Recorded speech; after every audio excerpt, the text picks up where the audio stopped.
jellyfish, cyborgs and companion species.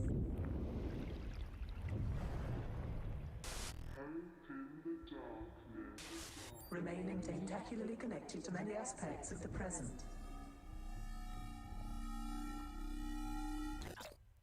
But why don't we truly live together?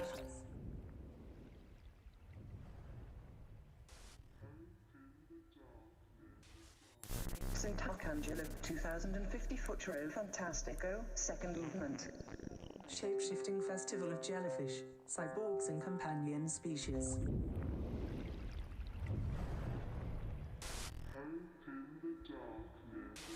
Remaining tentacularly connected to many aspects of the present. But why don't we truly live together?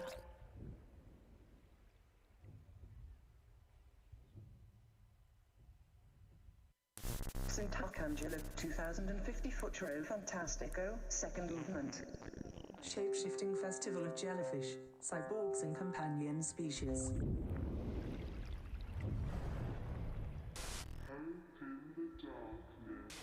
Remaining tentacularly connected to many aspects of the present. But why don't we truly live together?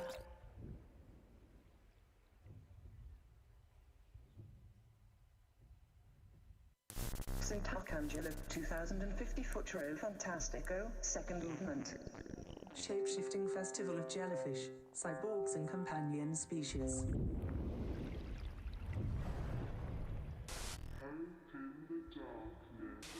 Remaining tentacularly connected to many aspects of the present.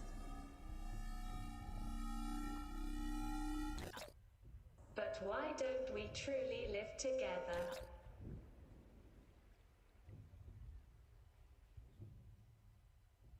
Futuro Fantastico, second movement. Shape-shifting festival of jellyfish, cyborgs and companion species. Remaining tentacularly connected to many aspects of the present. But why don't we truly live together? Santarcangelo 2050 Futuro Fantastico, second movement. Shape-shifting festival of jellyfish, cyborgs and companion species. Remaining tentacularly connected to many aspects of the present. But why don't we truly live together? Santarcangelo 2050 Futuro Fantastico, second movement. Shape-shifting festival of jellyfish, cyborgs and companion species. Remaining tentacularly connected to many aspects of the present. But why don't we truly live together?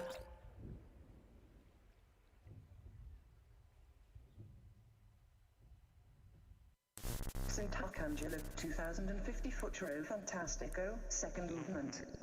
Shape-shifting festival of jellyfish, cyborgs and companion species.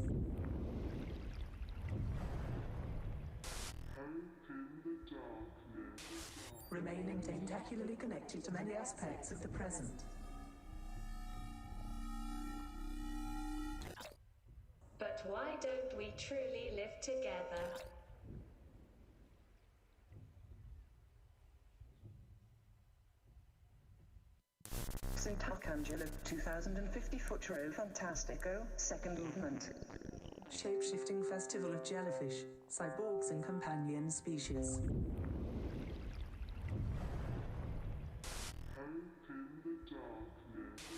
Remaining tentacularly connected to many aspects of the present. But why don't we truly live together? Santarcangelo 2050 Futuro Fantastico, second movement. Shape-shifting festival of jellyfish, cyborgs and companion species. Remaining tentacularly connected to many aspects of the present. But why don't we truly live together? But why don't we truly live together?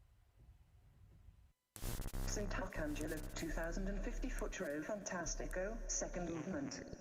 Shape-shifting festival of jellyfish, cyborgs and companion species.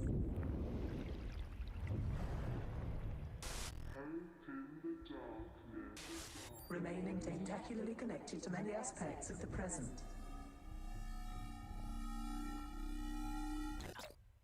But why don't we truly live together?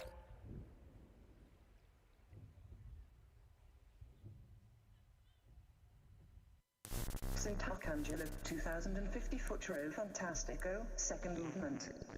Shape-shifting festival of jellyfish, cyborgs and companion species.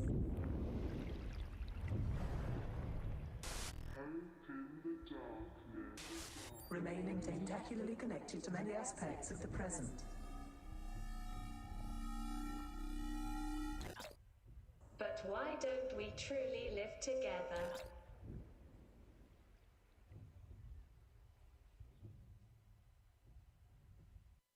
Santarcangelo 2050 Futuro Fantastico, second movement. Shape-shifting festival of jellyfish, cyborgs and companion species.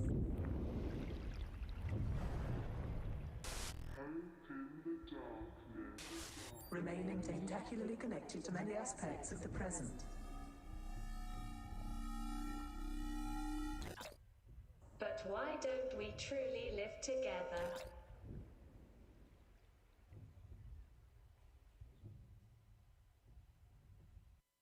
Santarcangelo 2050 Futuro Fantastico, second movement. Shape-shifting festival of jellyfish, cyborgs and companion species.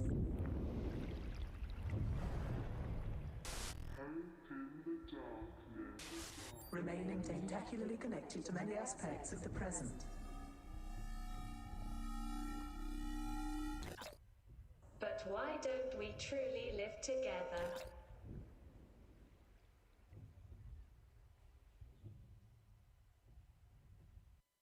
Santarcangelo 2050 Futuro Fantastico, second movement.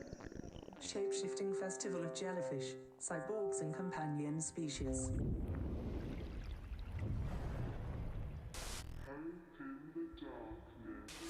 Remaining tentacularly connected to many aspects of the present. But why don't we truly live together?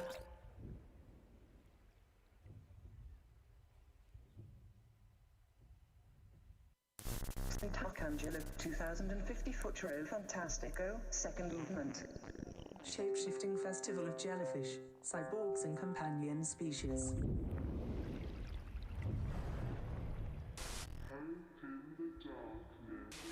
Remaining tentacularly connected to many aspects of the present. But why don't we truly live together?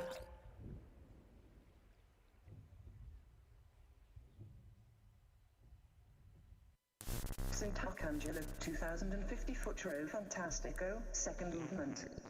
Shape-shifting festival of jellyfish, cyborgs and companion species.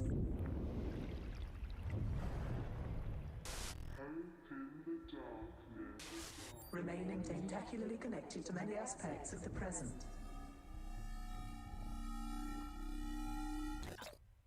But why don't we truly live together?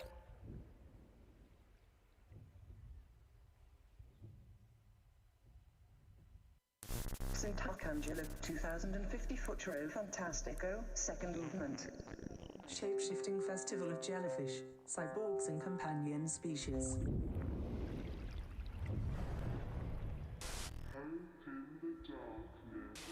Remaining tentacularly connected to many aspects of the present.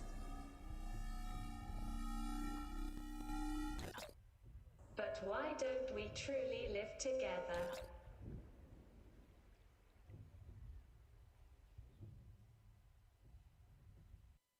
Santarcangelo 2050 Futuro Fantastico, second movement.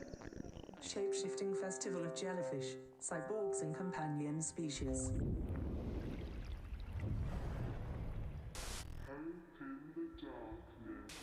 Remaining tentacularly connected to many aspects of the present.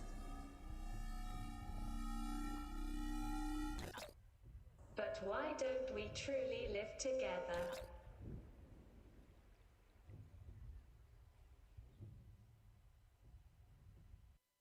Santarcangelo 2050 Futuro Fantastico, second movement.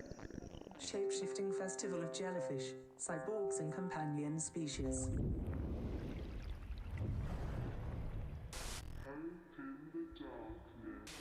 Remaining tentacularly connected to many aspects of the present.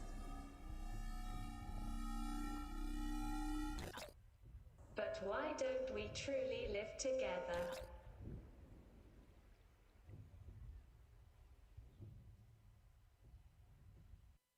Santarcangelo, 2050 Futuro Fantastico, second movement. Shape-shifting festival of jellyfish, cyborgs and companion species.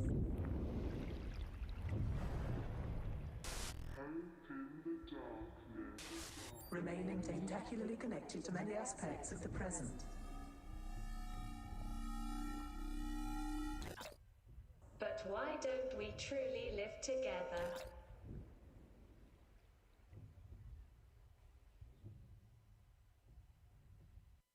Santarcangelo, 2050 Futuro Fantastico, second movement.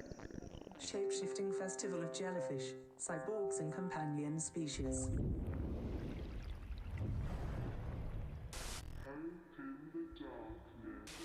Remaining tentacularly connected to many aspects of the present.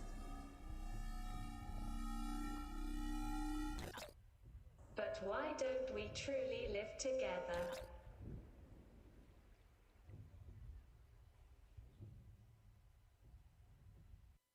Santarcangelo.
Santarcangelo, 2050.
Remaining tentacularly connected to many aspects of the present. But why don't we truly live together?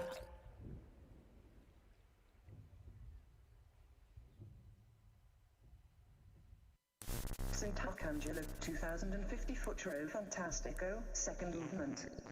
Shape-shifting festival of jellyfish, cyborgs and companion species.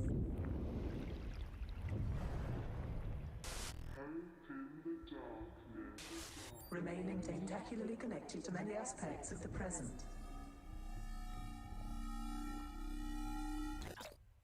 But why don't we truly live together?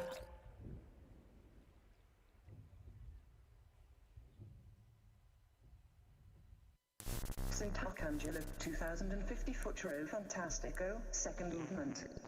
Shape-shifting festival of jellyfish, cyborgs and companion species.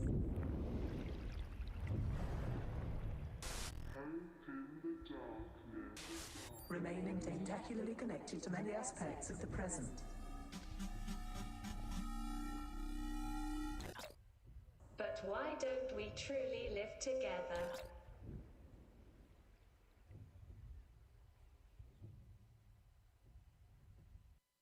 Santarcangelo, 2050 Futuro Fantastico, second movement.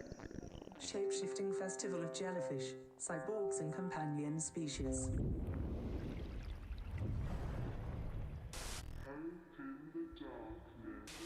Remaining tentacularly connected to many aspects of the present. But why don't we truly live together?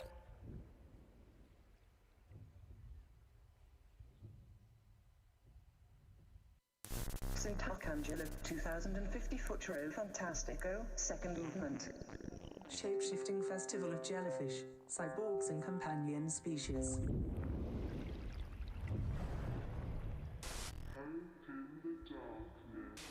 Remaining tentacularly connected to many aspects of the present. But why don't we truly live together?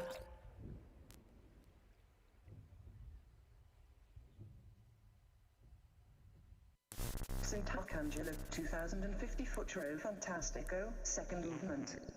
Shape-shifting festival of jellyfish, cyborgs and companion species.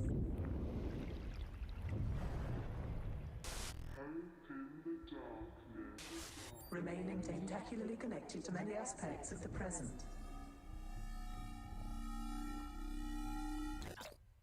But why don't we truly live together?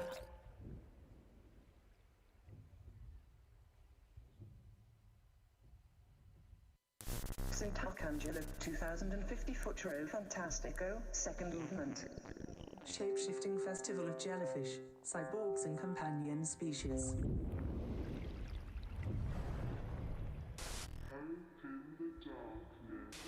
Remaining tentacularly connected to many aspects of the present. But why don't we truly live together?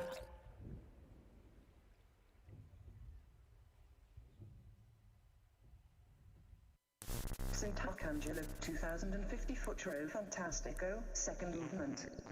Shape-shifting festival of jellyfish, cyborgs and companion species.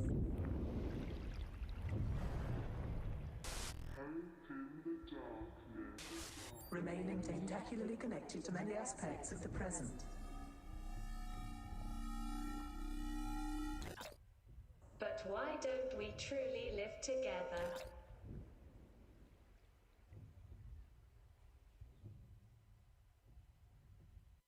Santarcangelo, 2050 Futuro Fantastico, second movement. Shape-shifting festival of jellyfish, cyborgs and companion species.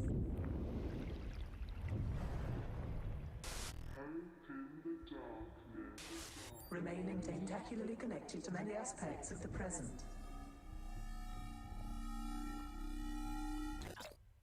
But why don't we truly live together?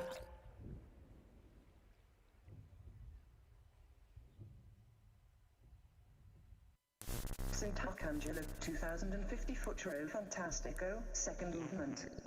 Shape-shifting festival of jellyfish, cyborgs and companion species.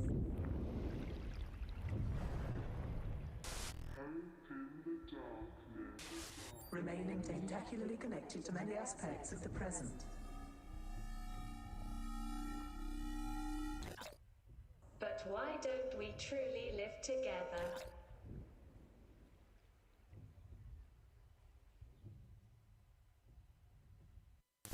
Santarcangelo, 2050 Futuro Fantastico, second movement.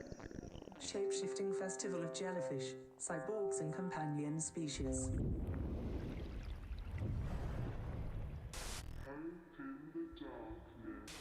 Remaining tentacularly connected to many aspects of the present. But why don't we truly live together?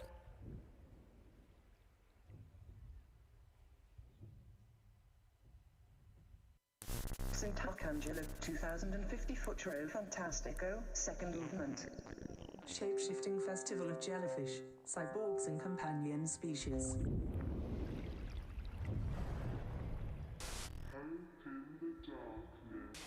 Remaining tentacularly connected to many aspects of the present.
Santarcangelo, 2050 Futuro Fantastico, second movement.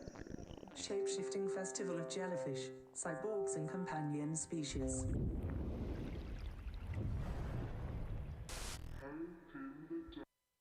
Buonasera, benvenute a tutte e tutti. Questo è il secondo appuntamento con le talk, gli incontri pubblici di Santarcangelo Festival.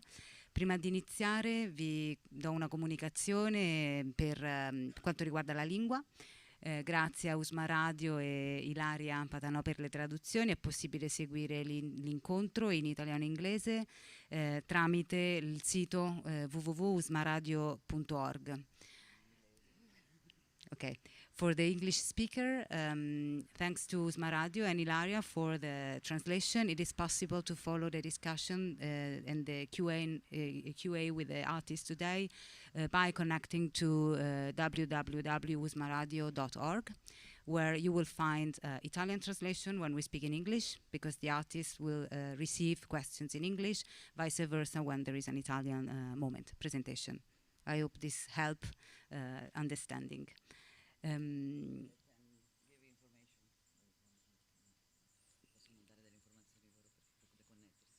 non basta andare nel sito? Per connettervi basta andare nel sito. To connect you just have to follow the link, and through your mobile you can hear smoothly what's going on. Questo incontro di oggi lascio introdurre a Enrico e Daniela semplicemente una nota rispetto alle artiste che sarebbero dovute essere qui e purtroppo per via del Covid non ci sono e hanno quindi ripensato la loro presenza in formato digitale, e li ringrazio per lo spazio e per aver creato una talk un po' anomala, dove forse a parlare saranno un po' più i lavori che noi, ma come è giusto che sia. Sì, infatti è una talk anonima, non è un vero talk, è per noi ospitare qua due artiste che dovevano essere presenti al festival, anzi che sono un segno importantissimo per questa edizione di Santarcangelo. Betty Apple, che appunto da qui fra l'altro avete visto il video integrale che ci aveva mandato, da cui poi abbiamo tratto un po' tutta l'immagine del festival, questo video che ha fatto facendo interagire immagini del suo volto, di altri volti, di animali, ad un'intelligenza artificiale, lavorando con dei collaboratori di Taiwan, Taipei, e quindi da questo abbiamo deciso proprio di trarre tutto quello che è un po' l'immaginario che calza questo festival mutaforme di meduse, cyborg e specie, compagne. Purtroppo doveva essere con noi con una performance live, ma per ovvi motivi di spostamento, di quarantena e le infinite complessità non può essere, quindi ci collegheremo con lei fra poco online a Taipei. E lo stesso discorso è per Va-Bene Elikem Fiatsi, che è in Ghana, Kumasi.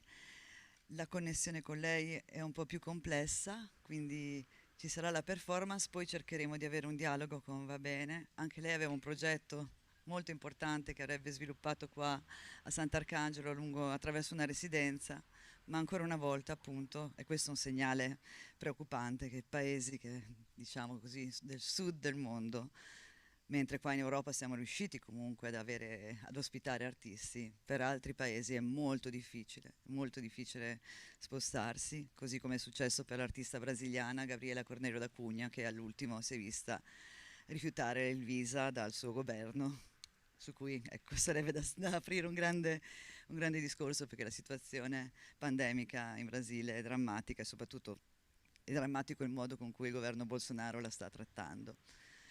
Ma questo è un'altra parentesi che apriremo magari successivamente nei prossimi incontri. Adesso rilascio la parola, non so se Enrico vuole aggiungere qualcosa. Sì, volevo dire che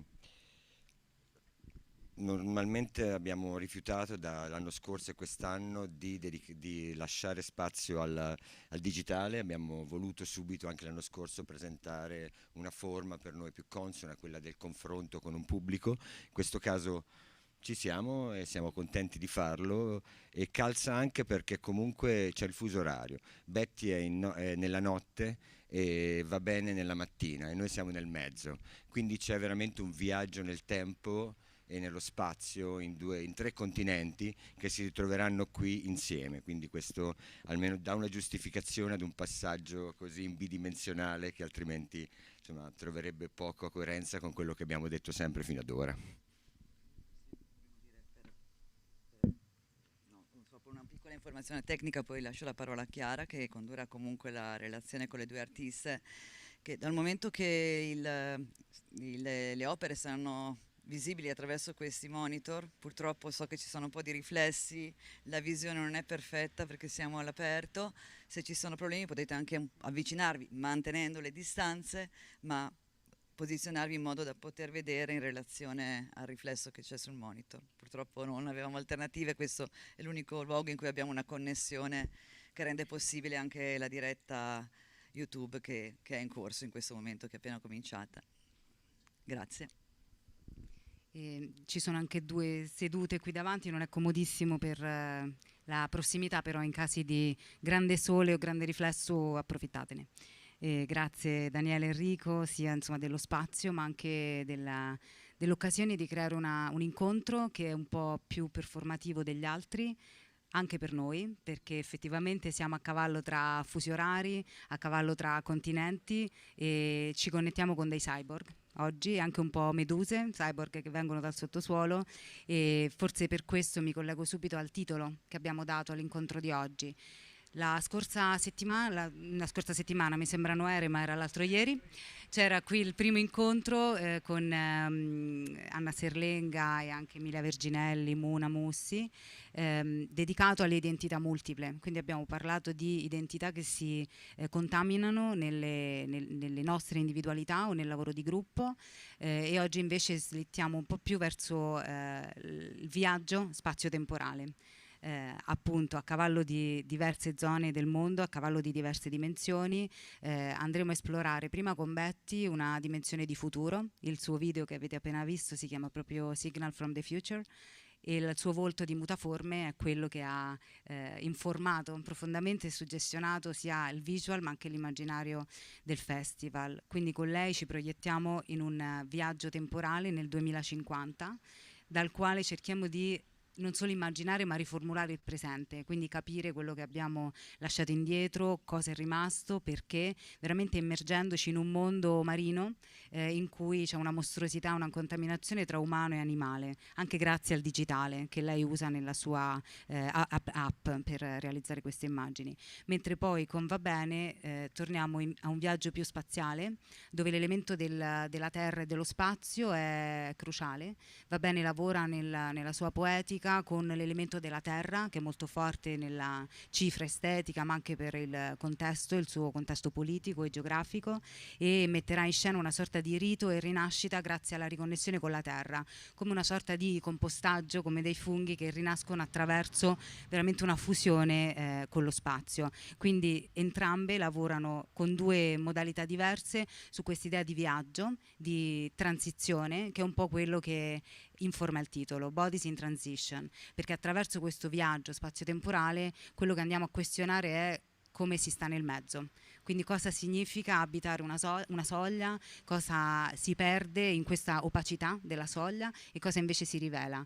Ed entrambe infatti sono non solo delle artiste ma anche attiviste nei diritti di genere, e per questo molto ingaggiate anche nel questionare, nell'informare una narrazione intorno a questi spazi interstiziali. Quindi da una dimensione artistica, dall'esperienza che loro ci offriranno, ci parleranno però anche di quali tipo di scenari, affondi politici questi mondi aprono e rendono possibili.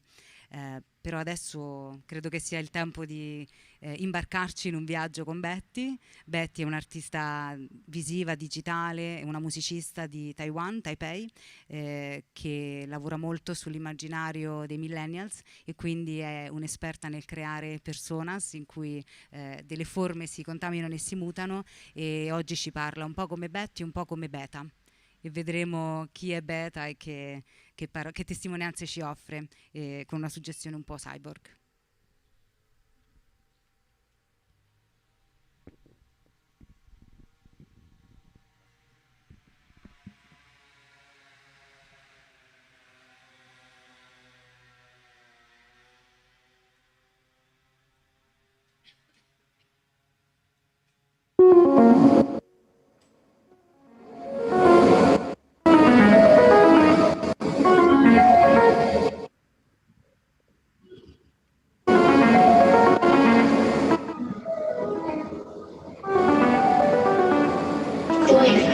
客平安，欢迎您乘坐梦空公司海湾航班1号从出发地 TI 前往 IT 目的地。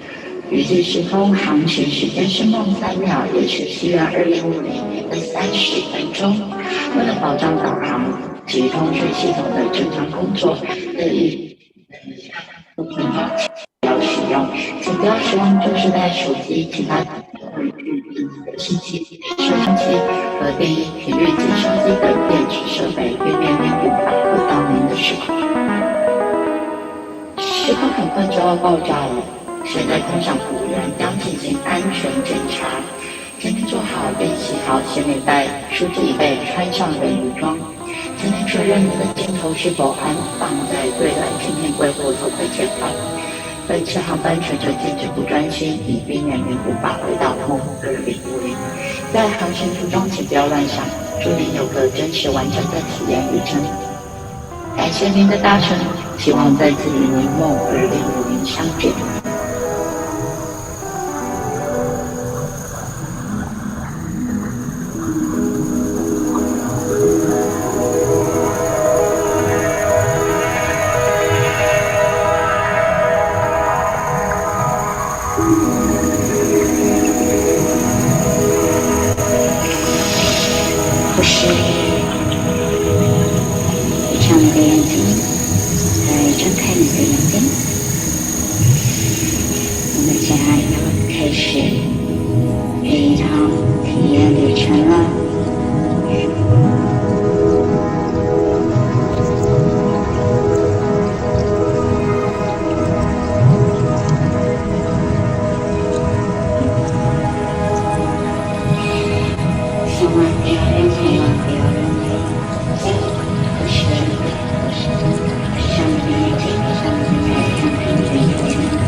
地上的人正看着天空。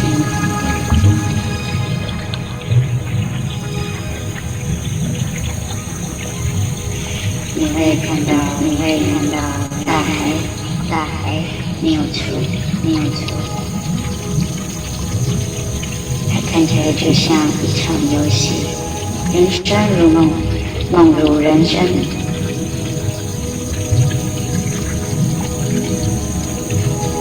人生如梦，梦如人生。这就是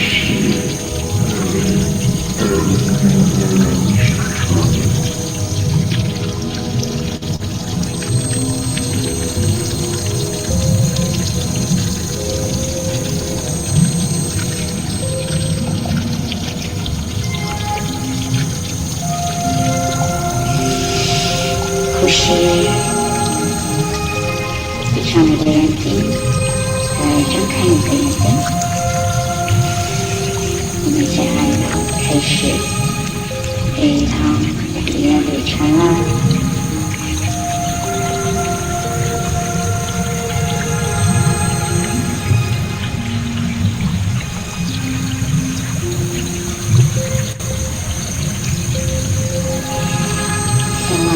千万不要认为这不是真的。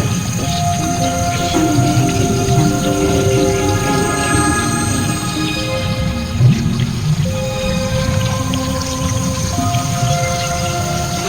你会看到大海没有错。它看起来就像一场游戏，人生如梦，梦如人生。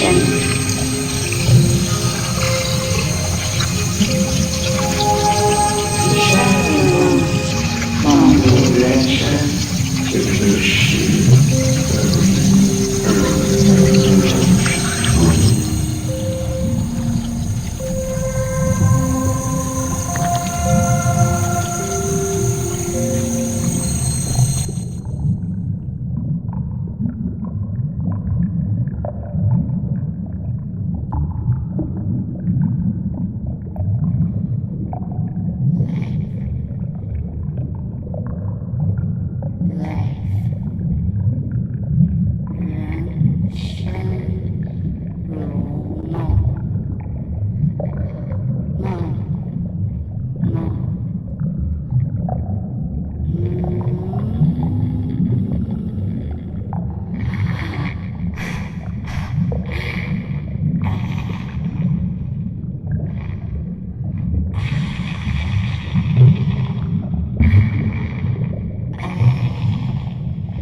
Santarcangelo?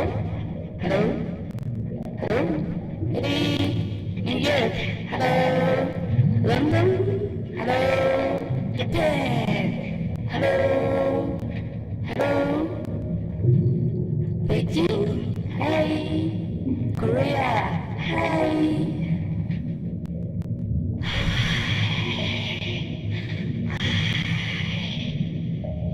If you can hear me， 如果你可以听到我的话，有人吗 ？Anyone? Am I living a dream? Okay, I live in a dream. Hello? Hello? Okay, I think there are no anyone will respond to me in this whole life.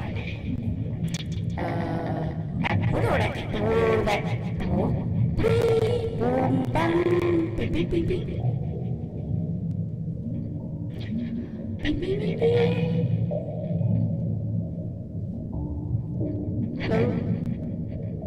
Anyone? This is Dream 2050. If you have any response, please talk to me. 跟我说话，快点！我这里用了很多旧时代的设备。I use a lot really old school things like, I heard about something. This is my grandma teach me the English. We talk nothing. We telegraph like this. But I know you are all ancient people. You cannot talk like us. So I try to learn some 国语、英语。Hello. Hi. This is Mickey Mouse. Betty. Beta or Betty?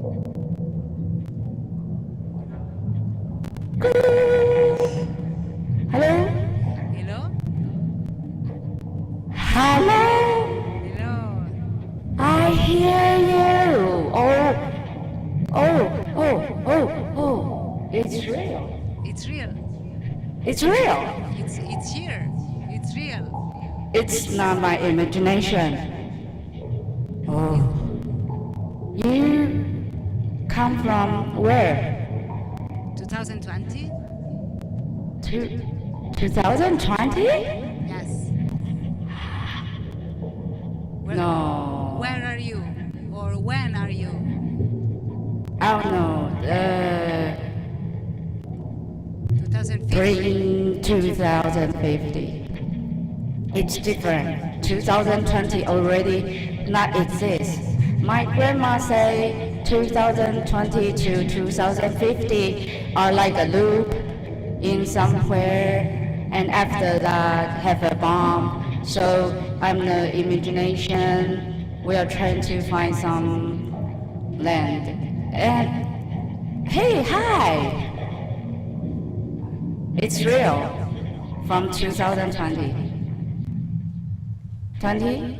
50? Are you sure? Yes. Oh. Do you see me?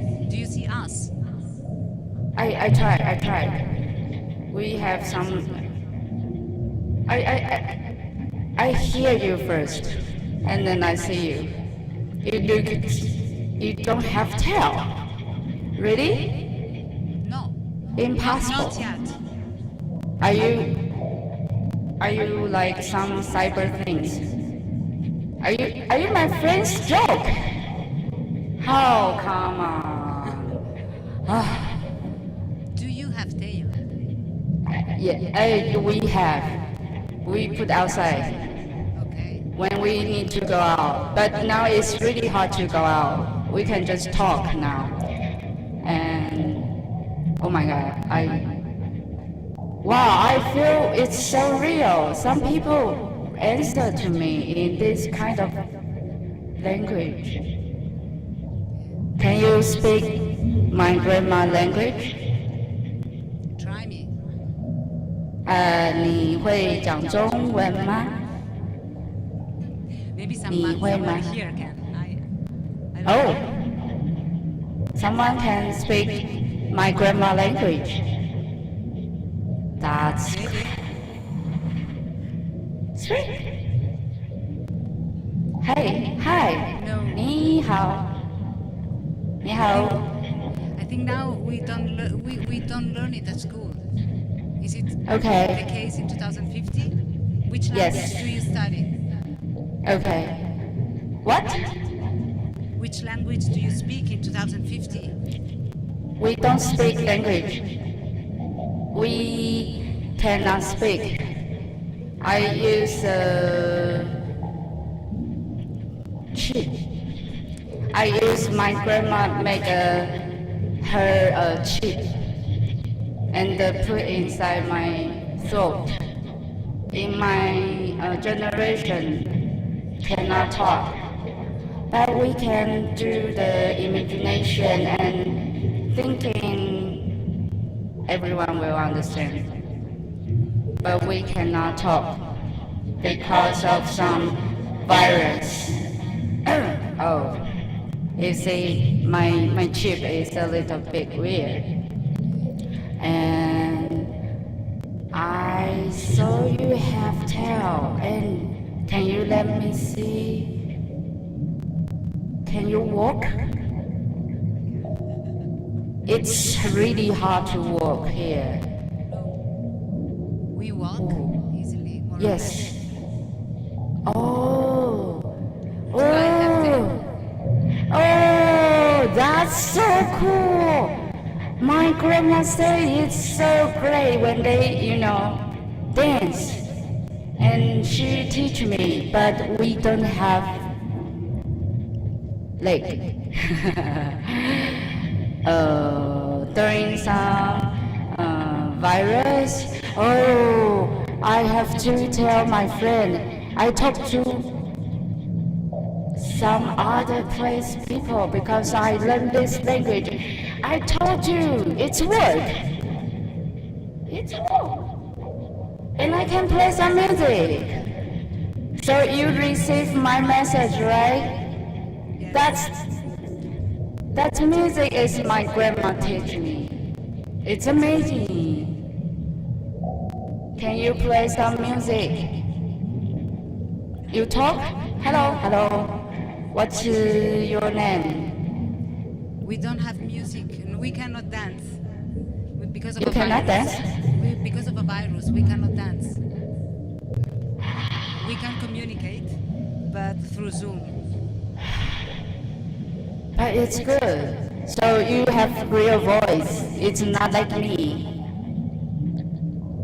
We usually don't talk. I try really hard. I use my grandma language. She teach me in her time area. Everyone speak English, but her English is not good, so I'm not sure am I talk right. I already we shift many area. Now I already don't know here. So where are you? We are in Italy, in Santarcangelo. Let me search. Oh! Do you see the square? Can you see nello spazio? Yeah. I hear you, but I saw your video are really blur, but I can search you from really old some data. But your voice sounds real. You're not like some game, right? Say something, I don't know. But I'm not alone, Betty. Can you see there are many people here? This is better. I see many legs. Wow! Can everyone dance there? So you can stand and going down and like turn around?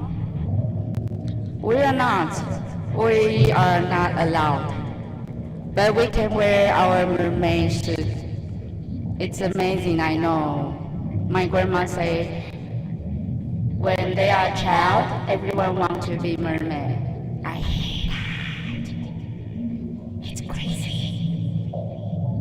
I don't have a leg. So, okay. Beta. Hello. Beta. You want to talk anything? I want to say if anyone here want to know how is to live in 2050. Can I tell them? Can I pass the mic? Can you hear? Yeah, Qualcuno yeah. vuole chiedere a Beta com'è il 2050, come si vive nel 2050 o anche altre. What's that language? Sounds like a music. Hello. Hey. hao. Ni hao. Qualcuno vuole parlare con Beta? Hello, Beta. Beta. We are asking if someone wants to talk with you now. Yes, yes. If they have questions for you. Question. I don't know. There is one. Yes. Can No you see one? him? Can you see him? Yes. Hello, hello, Beta. Hey. Hello, Hello. I'm Ewan. Yuan. I have a Hey. question. I have a question. Do you have bears in 2050? Bear. Bears. It's an animal. Bear. 4 legs, lots of fur. Very big animal. Are there anything have 4 legs? Oh no. So actually there's something else have 4 legs. So that's called bear. So maybe I'm bear. My grandma say all ancient human have finger like me and leg like them. So 4 leg, which means like the 4 thing I don't have. You have bear? Have you ever seen bear? Yes, but only a few. Can you let me see now? No, sorry, they are far away from us here. Okay. So they are not your friend? No, No. So do you have friends? Everyone? Wow, I see now everyone now. You know what? It's really hard to see you. It's real. I cannot believe I connect to you. Thank you. I hope one day we can meet. But it might be really hard. Because... Okay, I forgot. There's one mission I have to tell everyone. Save the land. I really want to walk. So you can breathe now. Hello? Ewan? Hey?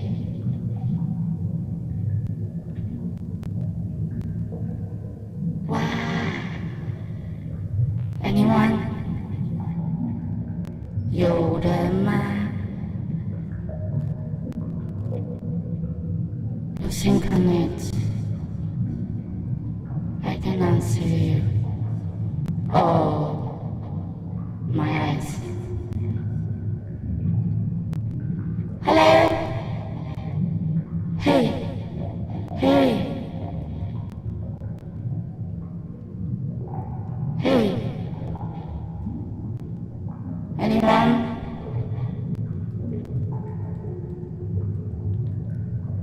Talk to me.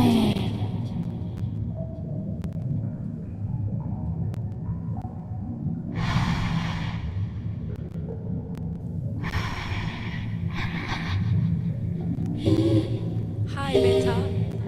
Can you hear me? Hello. Hello. What's your name? My name is Federica. Hi. Federica. Hello. Hello. Nice to meet you. Can I Nice ask you a to... question? What? Can I ask you a question? Okay. How is love in 2050? Love. Love, yeah. Love. Love. Love is the only key. We only have love. What has love in 2050? If we don't have love, we will immediately die. But die is okay. already many my friends die. But we can shift our body, because of the virus. My grandma say it's because of the virus change everyone. And about the love, she say it's the only key. So that's the thing I every day remember. And she say that means hope. But I almost lost my hope. I spent all my life, all my time to talk. So now I have the response. So my love have the meaning, right? But I want to say love is not only one people to one people, or to everything. I love my fish friend. She live with me, she live with my leg. That's why I can swim with them. That means IT to IT birds. Hello. Can I ask you a question? Anyone want to answer my question?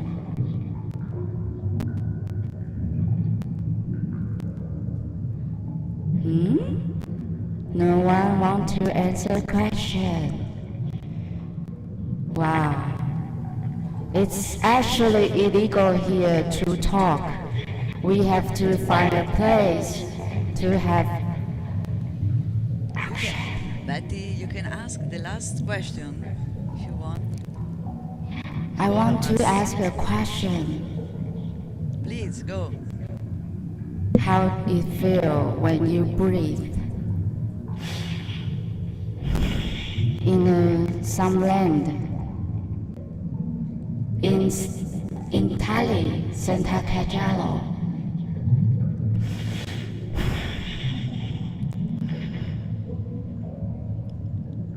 How do you feel when you can breathe in the land?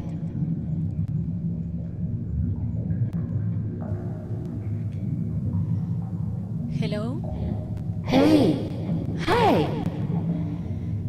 my name is Bir, hey, yeah, and I want to ask you, yes.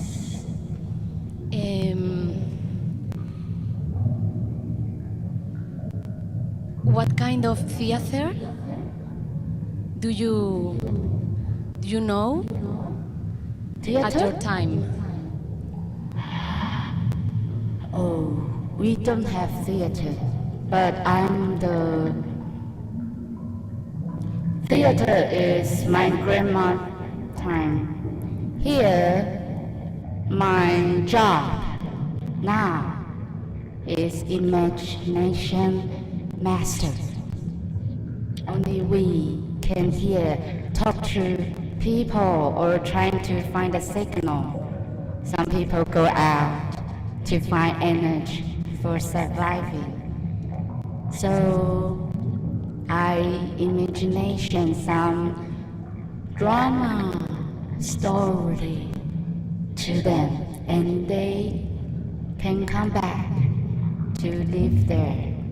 I think a place for them. Maybe that is a theater, but they are their own actress. Because when they come back, there are no any place can walk. So we have chips can put in our brain, and their imagination master. Is that answer your question?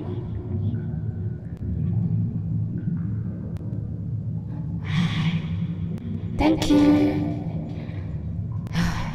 I think my time source are leaking. Now that it's glitch. Hello? I'm sorry. I'll try to find a time. I'll try to find a time to talk back to you. Hello? Hey? Hey? Huh? Hey? Hey? Hello? Hey? Hi? Hey? Hey? Papa? Hey?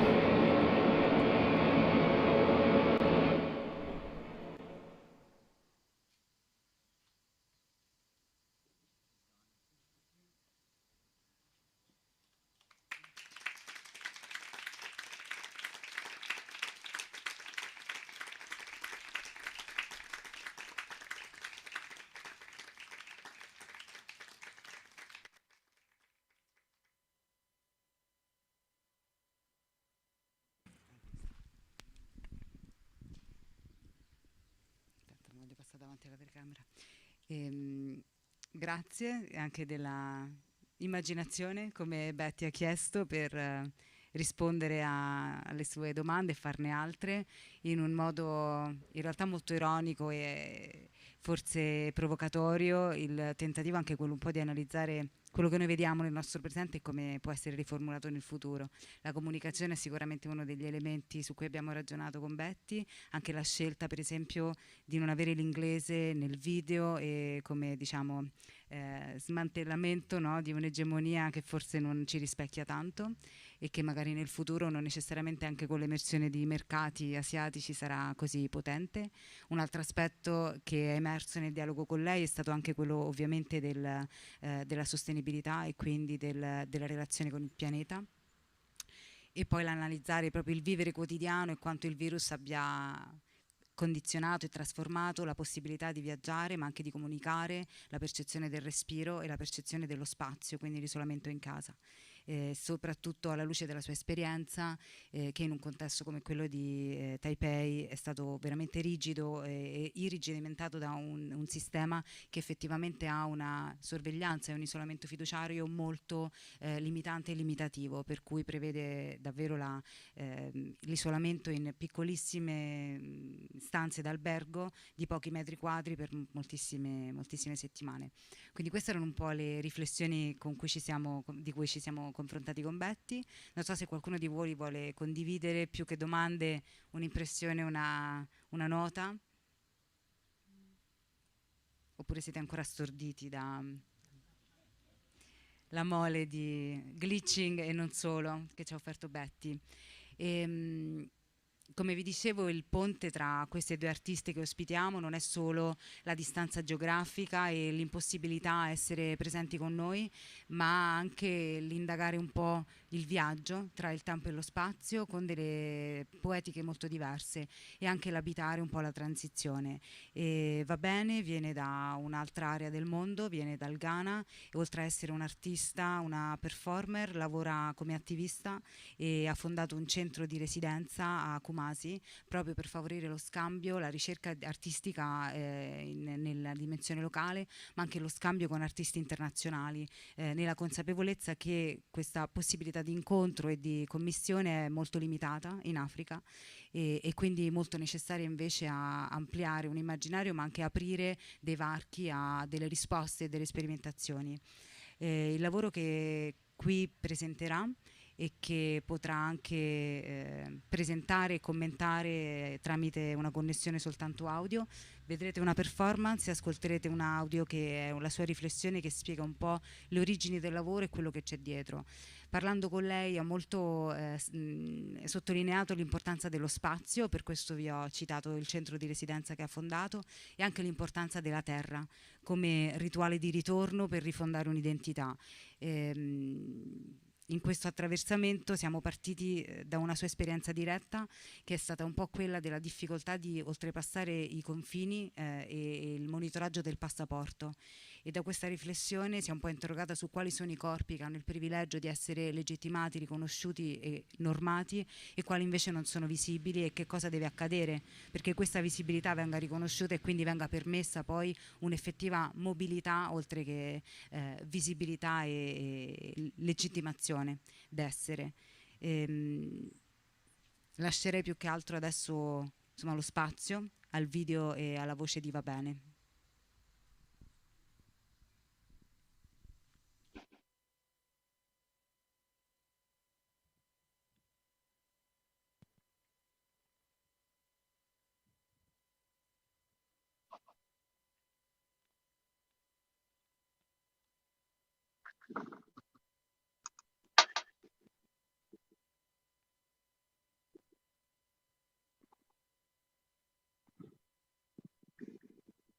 Yeah, so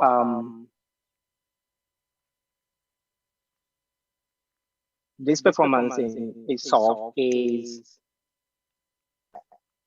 taking inspiration from healing as a ritual and uncomfortable therapy, which relies so much on hope, faith, and faith. For me, we die in order to live again. That becomes a process of becoming.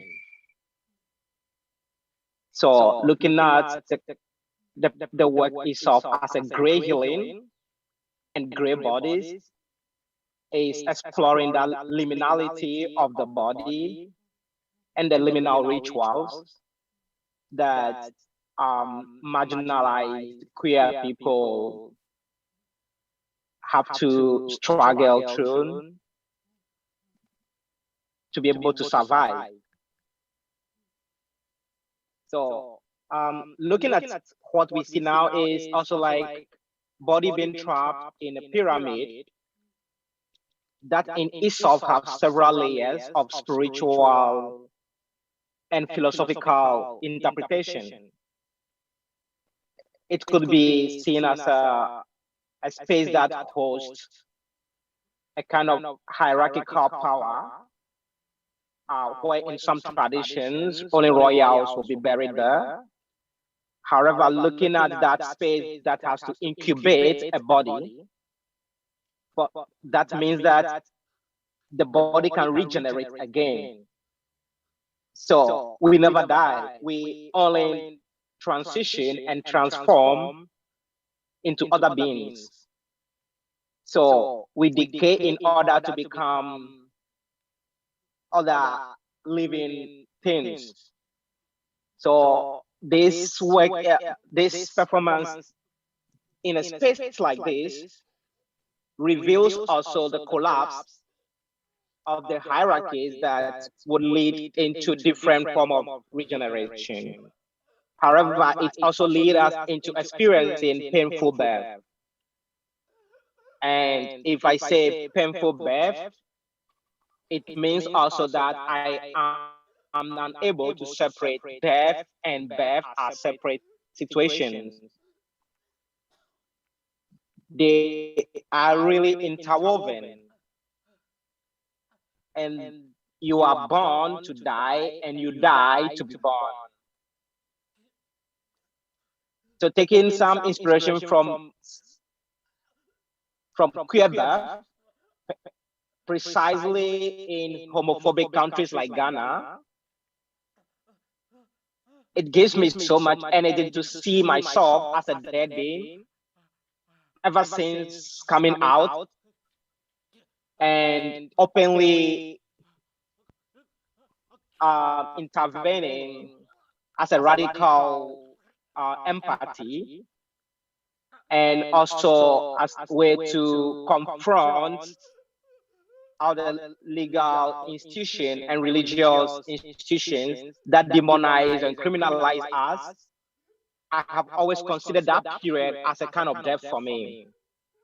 So I always tell myself, dead people don't die.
So as I mentioned earlier,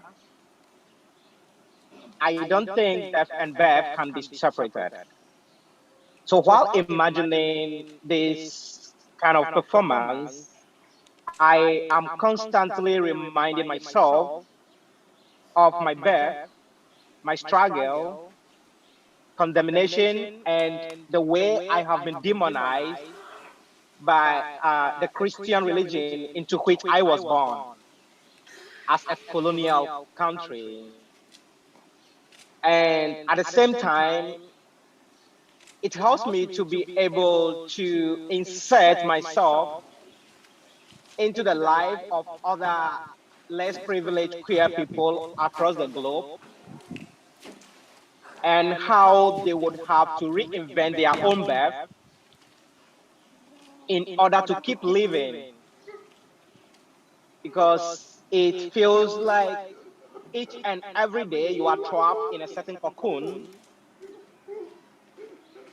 and it's always terrifying to really come out of these spaces that we are psychologically and spiritually confined just because of being us. Yeah, so the gray healing and gray body allow this body to actually emerge and sprout out of the earth as a way of looking at the existence of life and its beginning as a product of this earth. Of course, my tradition teaches that you are made out of clay and then you go back into clay. And then Christian religion and many other traditions or religion preaches or teach the same thing, that human beings are made out of the earth and go back into the earth. So when I go back each and every time in performance into the earth, it helps me to understand that my life, my being, is so much integrated into the earth that there's nothing to be so much scared and afraid of in dying. And again, I mentioned already, dead people don't die. So being dead already is an empowerment. to continuously confront the structures and spaces and institutions that really violate our rights and our lives.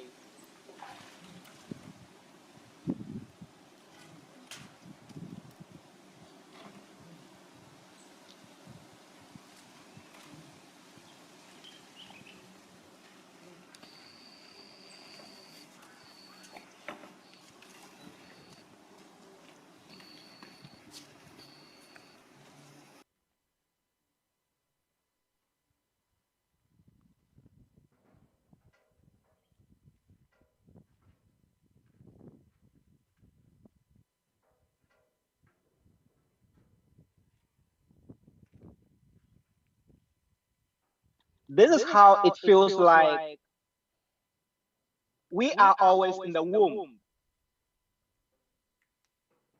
We are always trying to birth ourselves. The earth and the world is always in labor because we are constantly crying. We are screaming loud. If we open any social media platform, especially in Ghana, you will realize how much lamentation and cries are coming from the queer community. And yet, no one seems to be hearing us. And so that is how we find ourselves in the womb. Cry in the womb always. You know, the world, the earth is in labor. But until we birth ourselves, we are not yet born. So this is the struggle. And this is how I try to incorporate that into creative ideas that becomes a translation of inner feelings and our voices that have been so silent.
So again, for me, when we are able to break these structures, especially racial and patriarchal structures that have really deny us the rights to life, I am able to see how queer revealed several alternative lives. So, interestingly, looking at the pyramid collapsing into a kind of four stars also becomes a way of opening up new conversation on all these dynamics in birth, because I do say queerness as being the first identity of every human. The day you are born queer. Everyone could have seen you queer until we begin to indoctrinate these people into the way individual societies and cultures would want them to conform. And that is why even a queer guy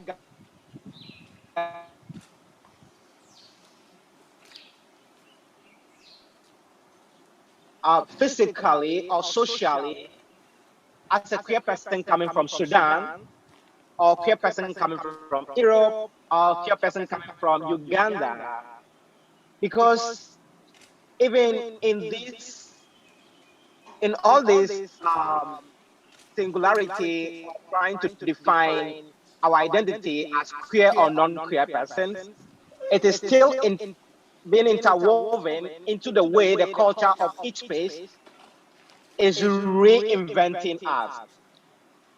So when Ghana is constantly screaming at us that we are taboos and we are Western importation because queerness never existed in Africa or Ghana, it is just a kind of ignorance and a way of running away from responsibility in educating ourselves about what may or what might have existed before colonialism.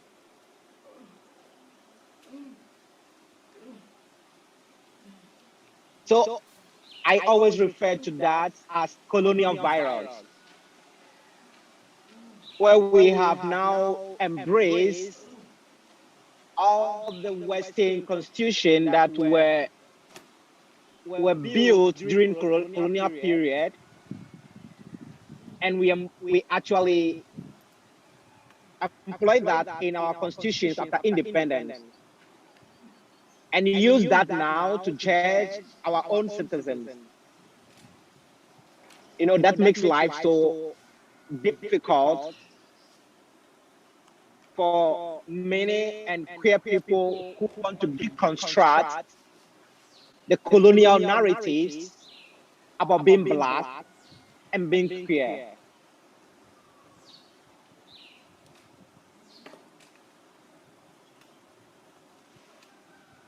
Because all these things are really coming from the Western indoctrination and Eurocentric interpretation of being Black and even being queer.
perhaps the question we should be asking ourselves in 2021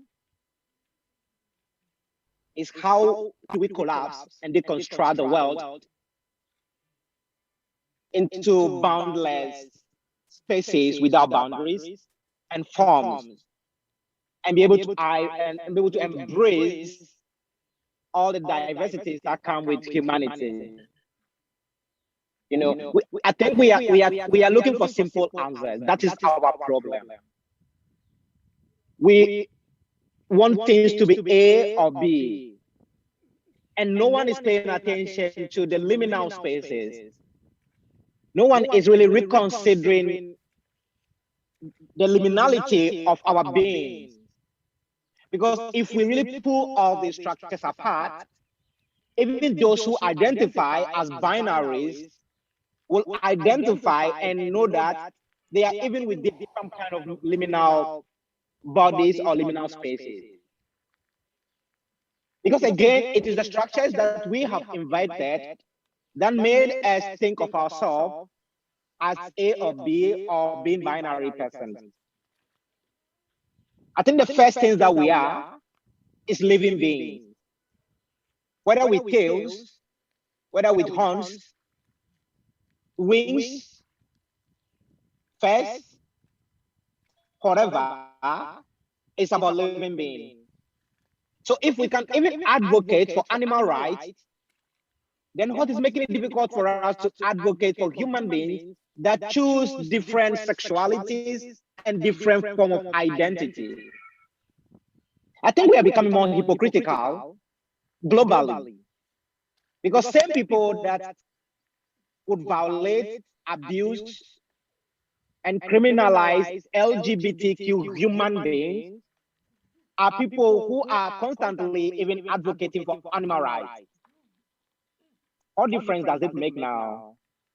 So when we look at bodies like this, just struggling to heal themselves, to find meanings or alternative meaning for themselves and their existence, and we have no compassion and we have no feeling, how then do we have feeling for animals in the forest? How then do we talk about the survival of birds, of lions, of snakes, of dogs, of cats, if we cannot meaningfully relate to human beings and allow people to be and enjoy their existence? That's how gray we are.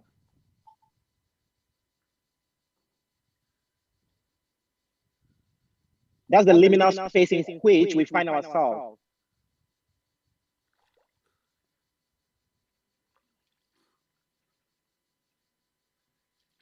And again, when you look at all these things, we cannot ignore class and race playing larger roles in our survival as Black and queer people.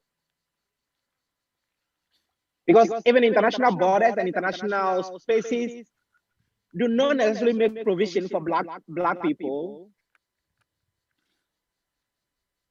And so to even be Black and be queer,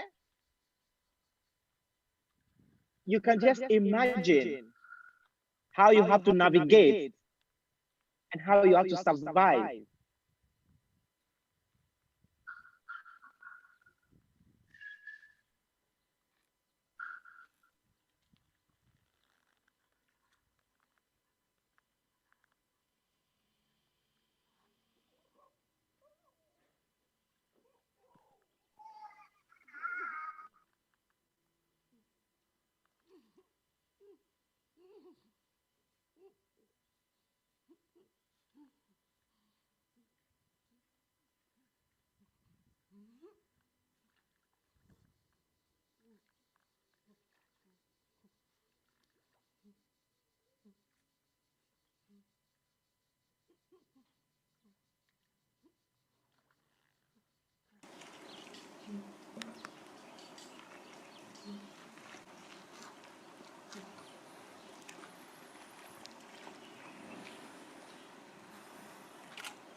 And then you are wondering what the silence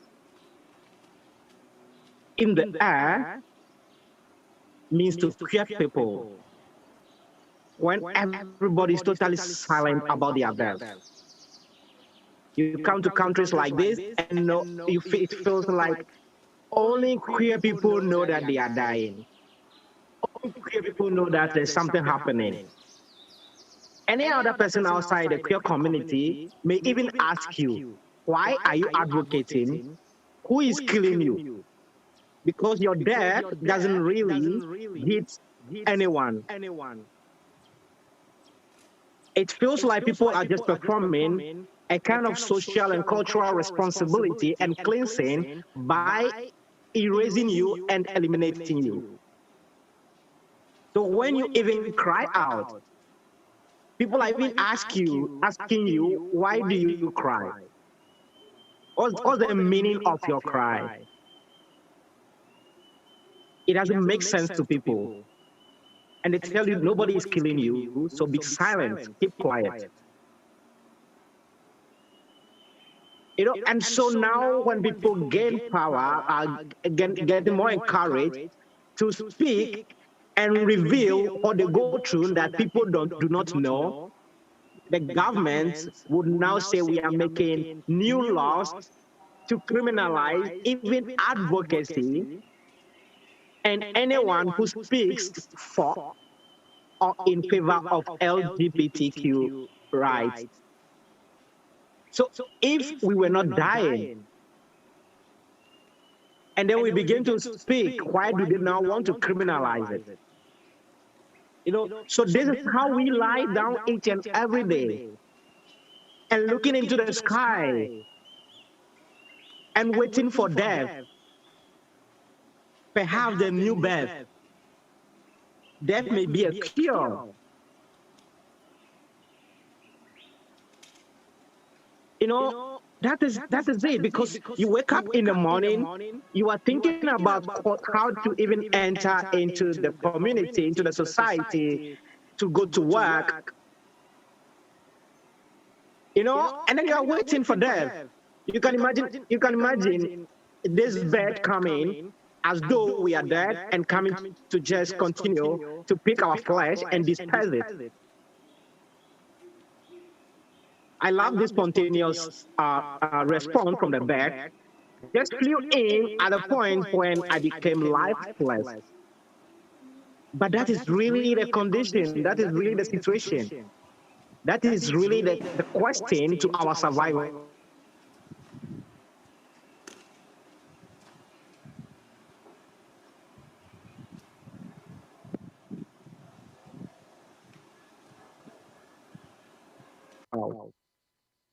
Even a vulture.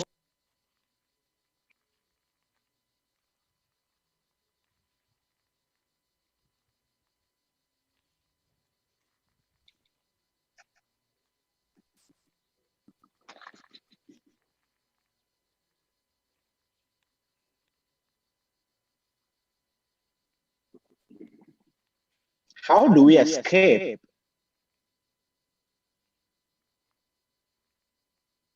And is it really necessary that we escape,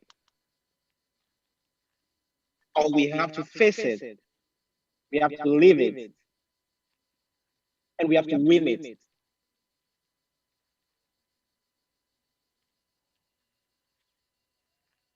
Many times it is published.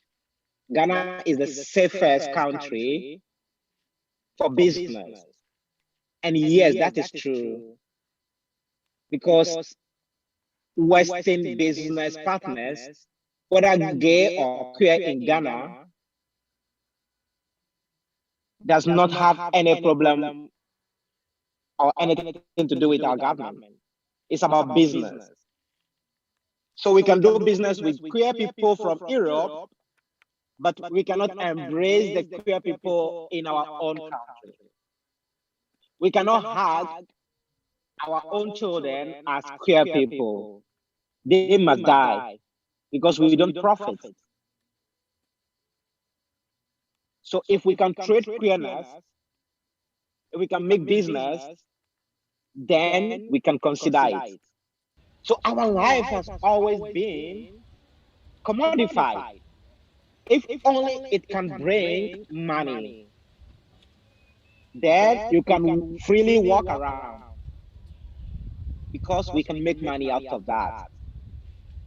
Unfortunately, we are not on a slave plantation now. So they can't really extract that money out of us. And this is why we are just dead people walking dead. We are walking dead. We are walking dead. The birds and the vultures are just waiting when we shall fall. And they shall come for us. And this is how it is.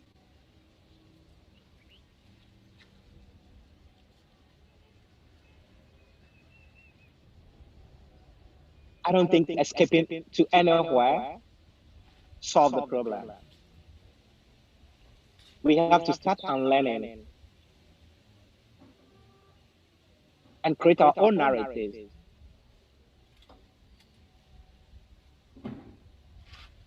And unlearn all the toxic colonial narratives that really demonize who we are.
Va-Bene. Our applause is not big enough. And thank you for offering not only your performance, which is full of meanings and it's full of density, but also your reflection, because I think they open much more than what we could have read alone, and the generosity and always the gentle and the sensitivity with whom you raise a critical topic. It's really unique, and I think it's part of who you are. See. And I think for us it's particularly difficult to be in the position of the pyramid, because even though we try to raise this conversation, we acknowledge the fact that we're speaking from the position of those who created the structure that somehow limited the legitimation and the possibility for people to be who they are. But maybe it's time now that we can also share with others if they have reflection and question for you and with you. If you agree, if you feel ready to talk. Yeah. Thank you so much for inviting me on this platform to share my work and to raise those questions that we have been avoiding. And I'm so much open to any question. There is no wrong question to me. Avoiding that is irresponsibility. So questions are welcome and contributions.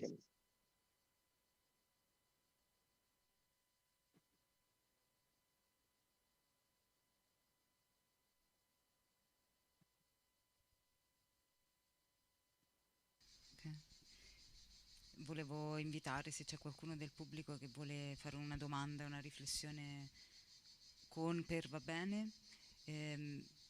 Va Bene non sente l'audio di Eusma Radio, per cui le domande le faremo in inglese eventualmente, poi le traduzioni in italiano. I'm just explaining Va Bene the dynamic of the translation.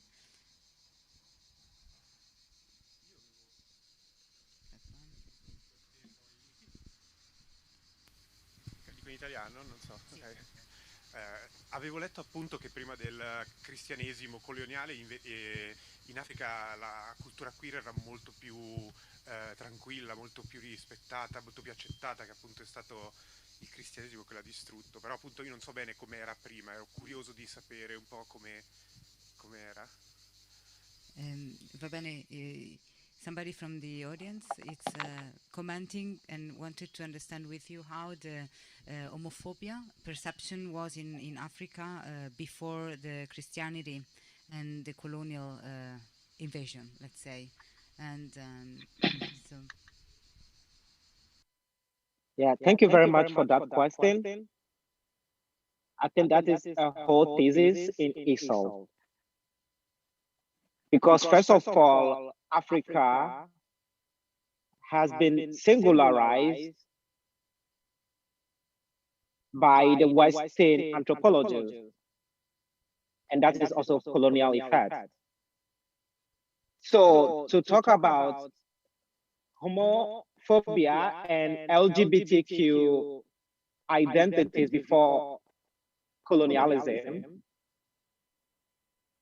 in Ghana here, which is made up of over 100 different ethnic groups and tribes, there were marriages in some of the tribes.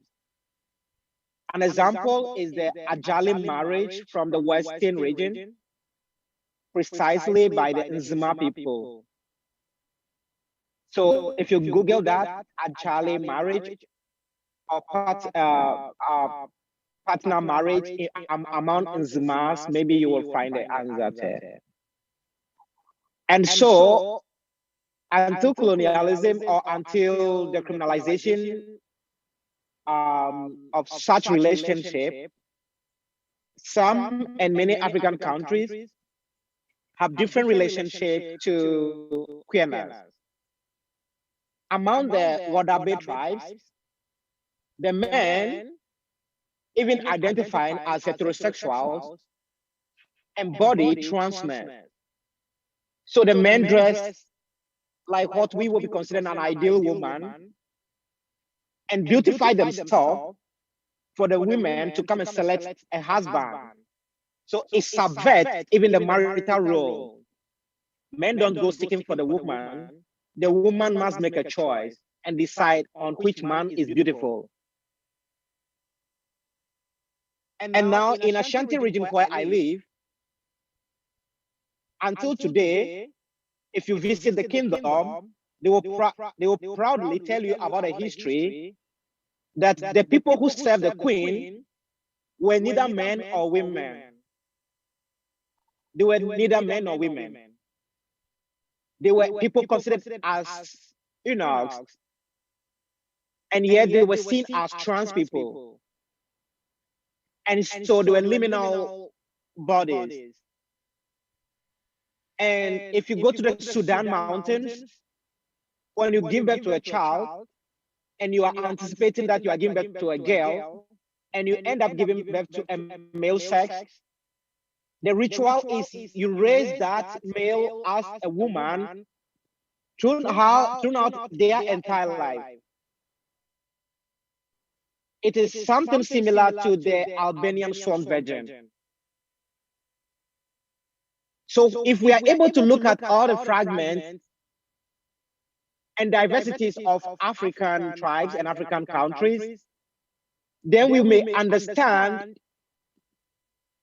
that we understand how much colonialism and the constitutions that we actually embrace from the Western colonial masters, how much harm it has caused to the continent.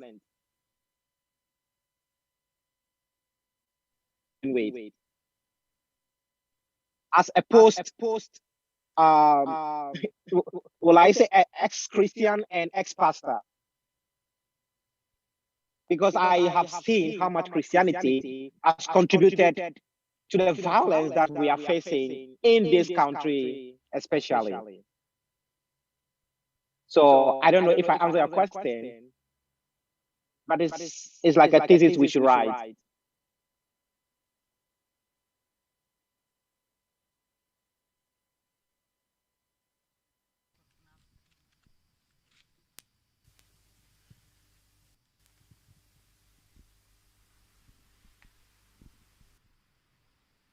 Qualcun altro ha delle domande?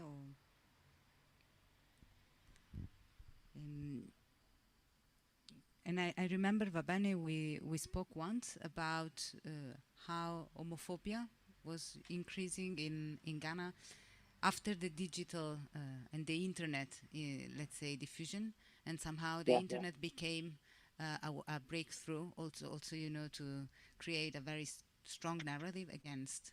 And now we also question if and how the internet could be a way out, to create a kind of solidarity for the movement, to inform, but also really to create a net that can strengthen and voice those movements. So I don't know if you want to tell us more about that. Yeah. I think I can respond to that.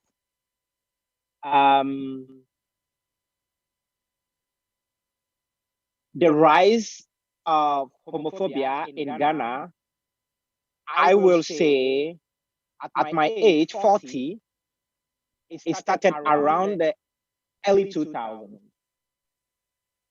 So by the close of the 90s, in the boarding house, we have been aware and always people mentioning sexual relationship about same sex, and it was more visible among girls. But then I wouldn't say it was criminalized, because most of the schools were missionary schools, and I went to missionary school. So again, when these people are being caught, either they are expelled or they are just punished. But among we, the students, we never saw them committed crime, because we are still fine with them. We play with them. That was the women. And then among the men, it was more hidden, so you hardly would know what happened. By early 2000, when the internet became more accessible for Ghanaians and many other African countries, we were exposed to homophobia from the West. We were exposed to lynching cultures, mob justice and stuff. And then Christianity's preaching against homosexuality or queerness or LGBTQ, especially referencing Sodom and Gomorrah, was terrifying. And this was also the period a lot of American evangelical churches flooded Africa, and especially Ghana. And so people actually begin to exercise this jungle justice. And it was first towards alleged criminals, alleged witches. And now the queer people are victims. So this is some of the way these things were growing. And for us as activists and advocates, it's a way of reclaiming the third space, to reclaim the social media, to reclaim the internet, like I'm speaking now on the internet. I wouldn't be able to be in Santarcangelo if not for the internet. So for me, it's reclamation, to take advantage of this and transform it into a new weapon. So it is a way to mobilize and collectively create a community for activism. And this is how I personally use the internet and invite people to use the internet. So LGBTQ advocacy in Ghana started also as an online activism, until now became a physical intervention. So if we look back 20 years ago, LGBTQ persons, and especially effeminate people and queer persons, were not harassed and molested as criminals or as demonic persons. No. The only thing I can reference is that the more woman you become, the more weaker you are seen to be. So there is more dominance coming from those who are more masculine. So you are treated just as women will be treated in society. So you are always reduced to weakness. So that is not about criminalization. That is about the same situation that women are facing globally, because you are seen as a weaker vessel. So through my transition, and now I see how men relate to me. And that is also toxic masculinity. So there are several layers that really come together to build a strong forces against the queer community. And Christianity cannot be an exception. So I don't know if I have responded exactly. I think that you not just responded, but articulated an entire, multiple layers of the discourse. And since we spoke about the internet and the role in this dimension to create a wider discourse, we have couple even more of comment and questions for you coming from Facebook and YouTube from people who are following the online streaming.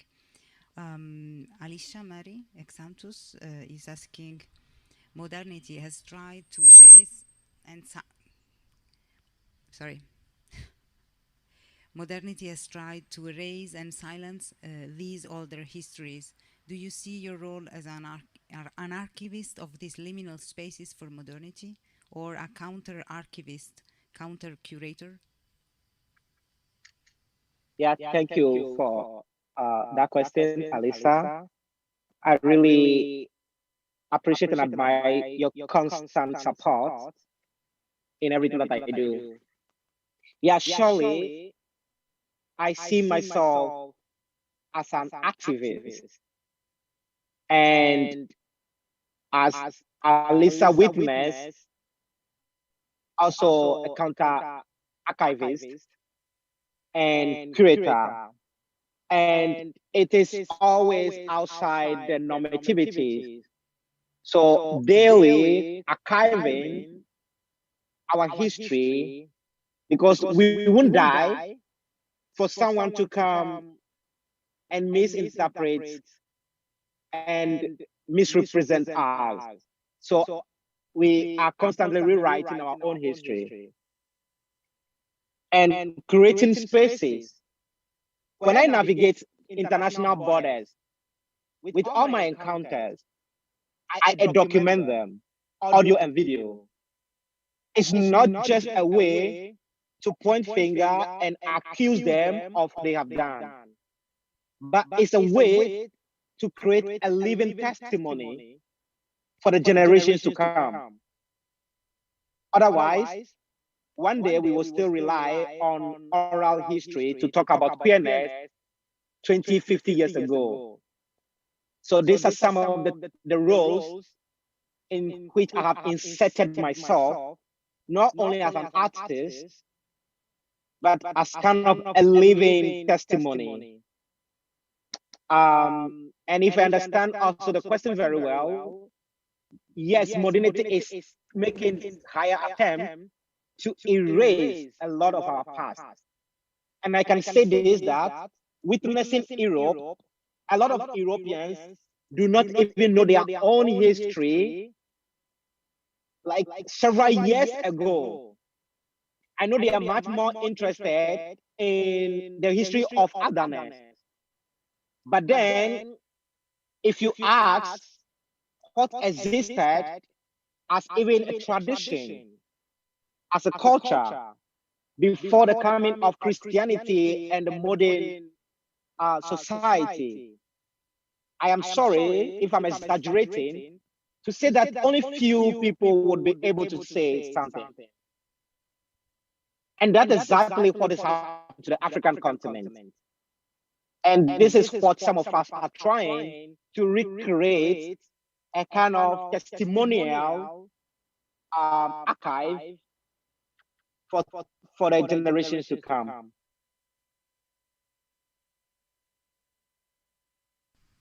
Thank you, Va-Bene. I think, as you said, we're not just silencing older or other stories, but also other voices in the present. So I think it's an attitude of the Western world. So thank you for what you're doing. And Julia from YouTube, she's asking, you spoke about Ghana making businesses with queer people from Europe, but not respecting queer people from your own countries. Can you please expand on this? Which kind of businesses are you referring to? Good question. So when I mean Ghana making business with queer people from the West, it's not about a business based on queerness. It's about queer entrepreneurs and queer business persons who are constantly invited and engaged in business activities, and yet nobody talks about their queerness. Nobody cares about that. Let me just give you a very recent example. If any of you know Kehinde, if I'm pronouncing the name right, who is a great famous painter or artist in New York. I guess I'm not the one outing him. He's an open gay, and it's on the internet.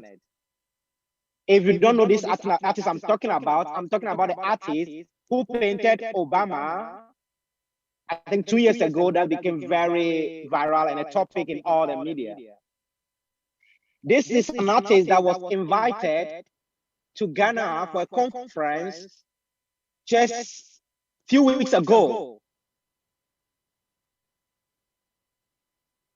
In the wake of the government and the ministry and the cultural industry and whatever, standing against queer people and making laws to criminalize us, but then they are comfortable to invite African American who is gay, and because the person is famous, the person is of class, and the person is more whiter than black, that makes more sense to work with such a person. I am a queer artist and activist in Ghana, but how many cultural industries are even interested in working with me? I'm not naming, but how many? No matter how interesting they think my work is, they are either afraid to associate or just not willing to engage with such a conversation. Another one is the ex-president of Ghana, John Dramani Mahama, whose book was published by Andrew Solomon in the USA, Open Gay. If you can work with such a person, what makes it difficult for you to embrace your own children as queer people? Do they not think that as queer as we are, we can also become presidents? We can also become artists like Kehinde. We can also become singers. We can also become famous like Andrew Solomon. This is what I was referring to. So until we reach that level of class, we may never be embraced. And so this is also why I mentioned the class differences in dealing with queerness on the continent.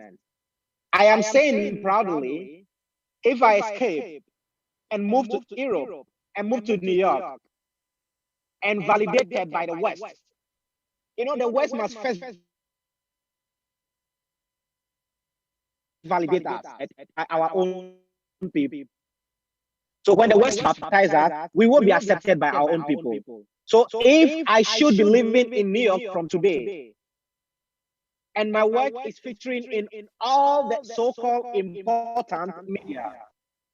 Ghana will invite me in the next few weeks for a conference. I believe so. So this is what I was referencing. Thank you. It seems it's going or silencing or commodifying, as you said, the presence. And I think this makes your choice of staying there and be activist and resistance even more brave. But we hope that we can have you here anyways. And then if you want to escape and stay with us, it will be our pleasure. I think, witnessing the level of the conversation, if you want to have a PhD, an academic course, you will be very welcome to stay in Italy with us. I'm joking. I'll die in Ghana. No. I think the time is coming to an end, but just because we are in a festival and people have to set up things and go to other places, because otherwise I no doubts that we will stay longer with you. And from your beautiful studio, can you tell us the name? I think it's a nice end for, the conversation, the name of your studio. Okay, so the name of my studio is CrazinisT Artist Studio, and also a residential space, so it's also called Craze International Artist Residency. And it's an international space for everyone to apply and be hosted for not less than 1 month.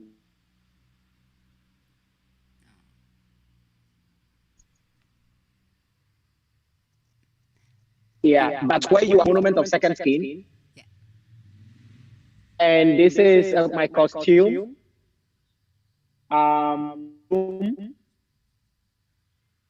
And so it's a collection of several and hundreds of shoes, hundreds of dresses.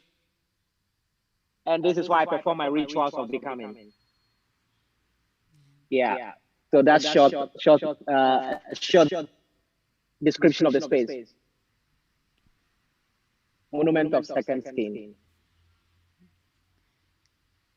Thank you for the journey in space, and not only, and this idea of the second skin as a possibility to die and be born again.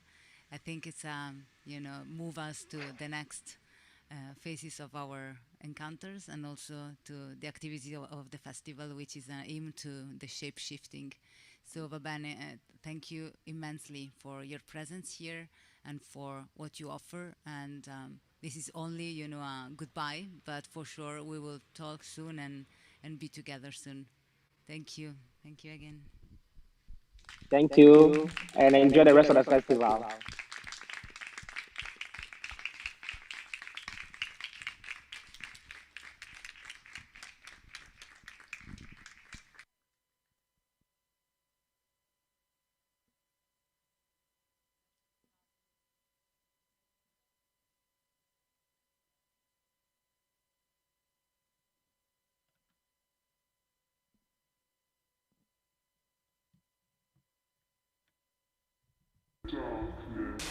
Remaining tentacularly connected to many aspects of the present. But why don't we truly live together?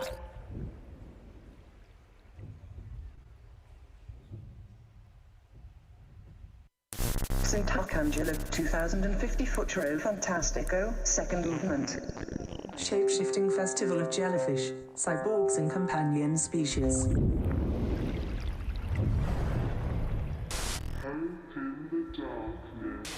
Remaining tentacularly connected to many aspects of the present. But why don't we truly live together?